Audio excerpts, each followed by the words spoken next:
예, 안녕하세요. 코리아그로의 김현입니다. 오늘은 저희들 회사에서 뭐 여러 가지 고민을 좀 해봤어요. 여러 가지 고민을 해봤는데, 야, 뭐 물론 그동안 저희 박 PD님이 뭐 다양한 비료들에 대해서 뭐 그때그때 설명을 많이 드렸었는데, 나름대로 저희들이 좀 어렵지만은 농민분들의 어떤 뭐라 그럴까요? 그냥 교육 차원에서 어떤 좀 공부를 좀 해야 되겠다. 그런 말씀을 드리고 싶습니다. 그 얘기는 무슨 얘기냐? 쉽게 얘기해서 그동안 너무 어떤 뭐 경험적으로 토양, 그 다음에 작물, 그 다음에 다양한 작물의 생리, 그 다음에 뭐 기후 이런 것들을 알고는 있습니다. 그러나 이제 그것들이 도대체 이제 어떻게 이루어지는지 이제 그거를 예를 들어 학생의 그런 뭐 대학에서의 그런 공부 차원은 아니고요. 그냥 단순하게 농민들이 쉽게 알아들을 수 있게, 그 다음에 왜 이런 문제점들이 나왔는지, 그 문제점들은 어떻게 해결할 것인지, 그런 차원에서 토양과 그리고 비료, 그 다음에 작물에 대해서 한번 좀 이렇게 시간을 가지고 시리즈식으로 저희들 아는 한도 내에서 한번 그런 부분을 한번 설명을 드리고 싶습니다. 예, 그래서 한번 준비를 해봤고요. 자, 첫 번째 한번 뭐 고추를 예를 들면 해마다 농사를 짓습니다. 물론 뭐 그해 날씨에 따라서 수확량이 많이 좌우되기도 하지만 수확과 품질이 그렇게 많이 늘어나지 않아요. 날씨가 좀 좋으면 조금 늘어나고, 뭐 갑자기 탄저병이 일찍 오면 좀 줄고, 뭐 올해 21년에도 뭐 간혹 날씨가 저온으로 떨어지면서 저온 피해도 있었지만 실은 갑자기 세균성병이 쫙 오기도 하고요. 뭐 작년에는 심했던 탄저병이 올해는 심하지 않았고, 그게 이제 뭐 탄저병 고온성 병이다 보니까 뭐 고온에 주로 많이 오는 거죠. 예를 들어. 근데 올해는 오히려 저온에 의한 세균성 병이 더 많이 왔던 그런 것이 있었죠.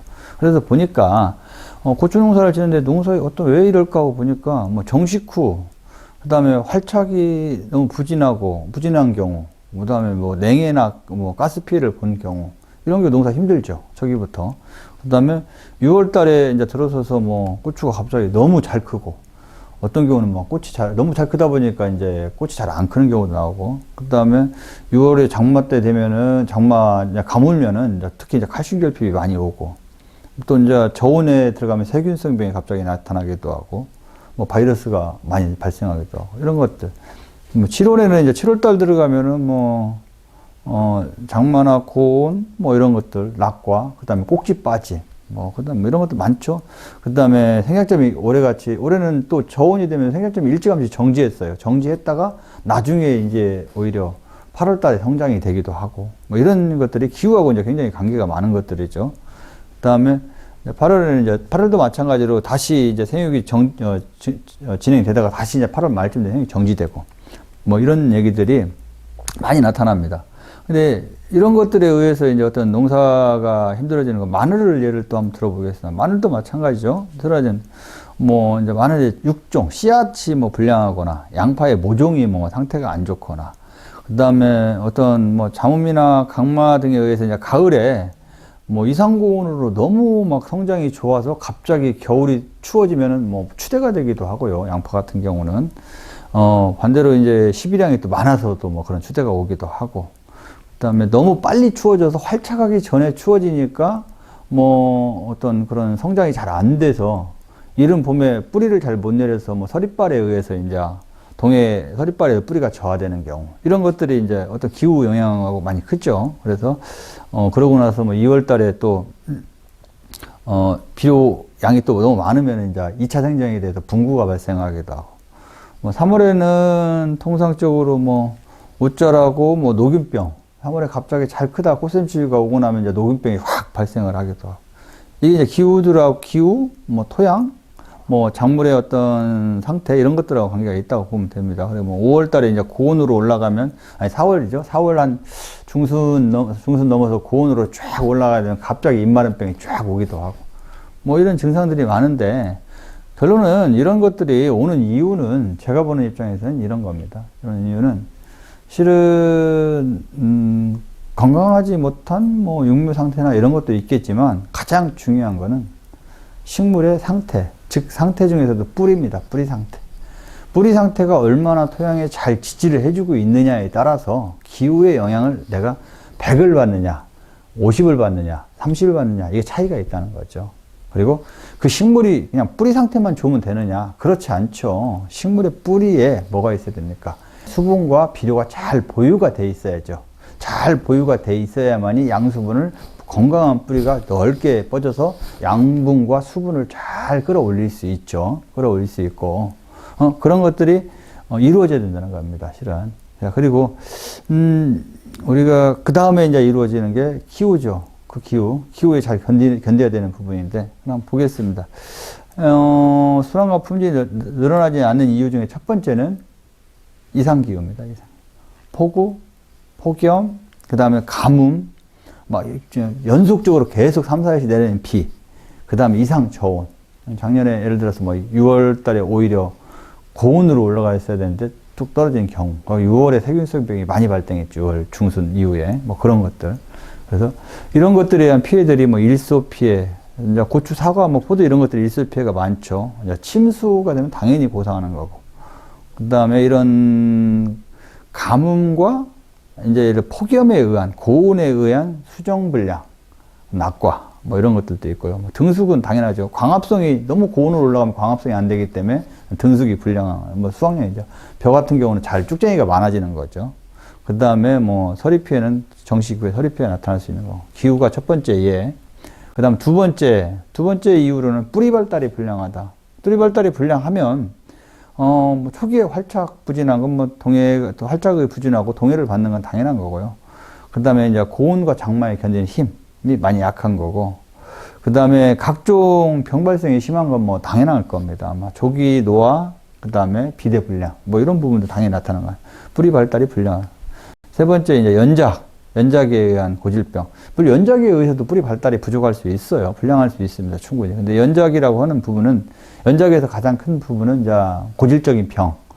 뭐 한 곳에다가 고추밭에 계속 고추를 심으니까 계속 이제 요즘 예전에 이제 역병 내병계가 나왔고, 뭐 요즘은 이제 뭐 탄저병, 이제 칼라병에 내병계가 나오고 뭐 이러는데, 실은 이제 그러다 보니까 뭐가 생기느냐? 역병이 안 생기는 대신 시드름병이 생기고요.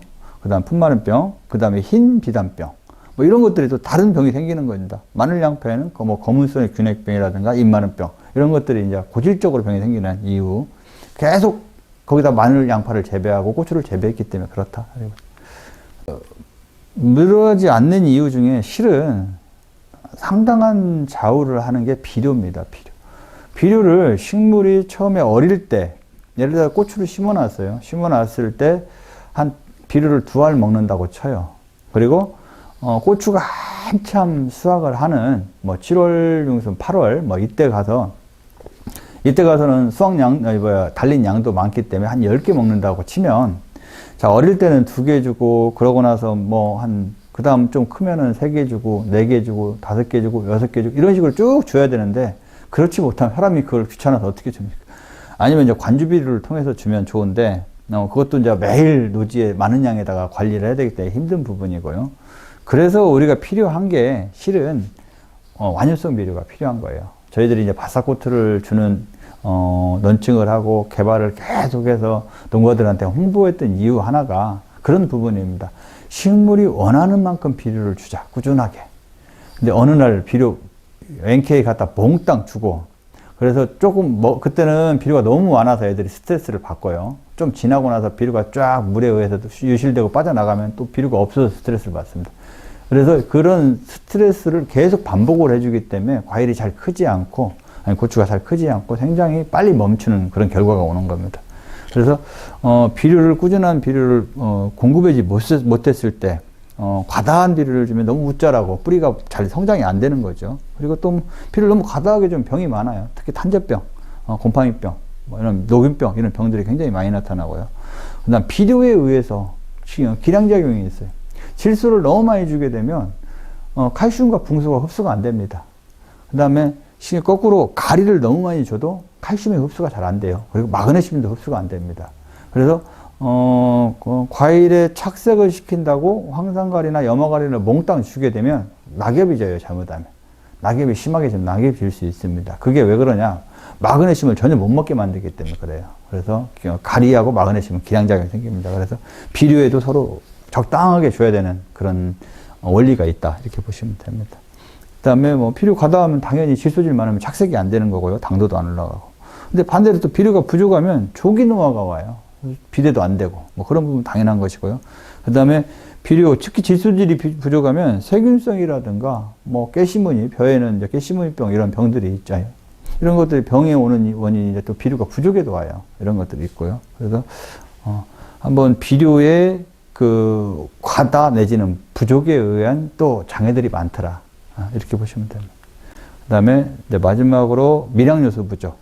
아연, 망간, 철, 몰리브덴, 뭐 동, 뭐 이런 것들이 되겠죠. 붕소까지. 뭐 이런 제품들이 미량요소인데, 우리는 지금까지 질소인산가리는 많이 주었단 말이에요. 물론 이제 붕소도 요즘 좀 많이 주기도 합니다. 그런데 그동안 농사를 저희들이 지면서 한두해 농사를 지었으면 상관이 없어요. 개간지 같은 미량요소가 부족하지 않아요. 근데 너무 오랫동안 농사를 지어왔기 때문에 이제 미량요소의 수탈이 일어난 거예요. 없습니다, 더 이상. 그러면 미량요소 공부를 어디서 해와야 되냐? 물론 그게 뭐 산야초라든가 아니면 뭐 이런 나무 어떤 그런 광물질이라든가 이런 데서 계속적으로 유입이 돼야 되는데 그게 유입이 안 되다 보니까 이제는 다 빼먹은 거죠. 그래서 미량요소와 미네랄을 공급해 줘야 됩니다. 이제 토양에 부족한 거.